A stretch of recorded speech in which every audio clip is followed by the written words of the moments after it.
Personally, it's been a grind physically and mentally. Just taking it one day at a time. As you guys know, I tore my ACL. Just building off that day by day, I felt like I've made tremendous progress. Put on a little more size.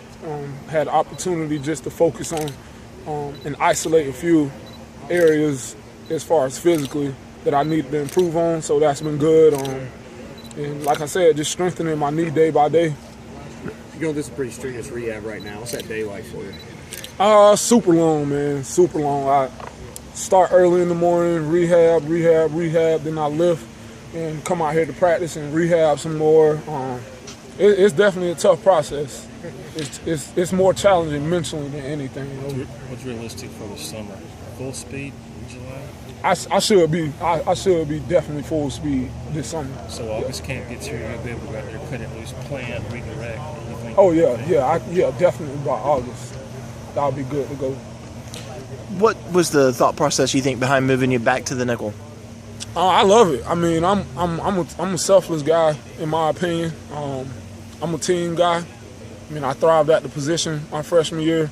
I feel if the team needs me at that, if my abilities better suit that position, I love it. I mean, I'm willing to go through it. I'm very optimistic about it. Feel like I can do some great things there, so feel good about it. Doesn't it enhance your value, the fact that you can go in and there's interchange of, I mean, you can go in and play multiple positions? Absolutely. I love that too. Just the fact that I played nickel, got experience at safety. I can play a little bit of both. Sharpen myself up at safety where they need me to, and I can go in and play some nickel. So that's pretty good. How's it been to sit on the side and watching your teammates out there, especially the DBs out there grinding and knowing you can't really be out there right now? That's probably the hardest thing. That's probably been the hardest part of my college career so far. That beats any workout, any early morning, because you go from a feeling of significance to a feeling of insignificance, and that's tough on any young player, person, period, in life. Going from a high position and then going to where I am now, can't do what they're doing right now.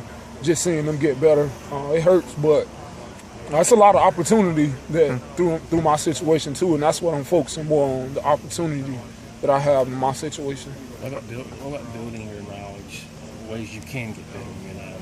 Just building your knowledge of defense, new things we're doing. And that's been the awesome part. I get to see football from a different perspective now. I get to see what the coaches see. I get to see what I didn't get to see when I was on the field every single day. I get to break down film more. I get to I'm the eye in the sky per se, like the coaches are now. And I get to learn more about the game, learn more about me as a player, and I get to sharpen my mental game. And that's something that's well needed. And that's the opportunity through my situation. Did Coach Venables approach you about moving to the nickel? Yeah, I talked to all three coaches, Coach Sweeney, Coach Venables, and Coach Reed. We had long conversations about it, and they just felt like I could thrive better at the nickel position with the personnel that we have. Right. And I just took that and ran with it. So, where does that play in that position? Obviously, you'll be bigger than you were when you played there your freshman year, but is there like an ideal kind of size I'd like to see you at next fall? Yeah, from the 210 to 220 range. Yeah. And I'm at like 210, 211 right now. So a lot bigger than I was. So I'm gradually progressing and getting bigger and stronger. So can you be effective at 220, full speed? I mean, just do you lose anything at 220 as far as speed and explosion? And that's just something that we'll have to find out. That's definitely not set in stone or concrete or anything like that. Just being 210, 211 right now and get back moving and stuff, I feel pretty good. But if I did get to where I didn't feel fluid in my movements and stuff, I could always get back down to what I needed to be. We're just kind of feeling our way through the process right now. What's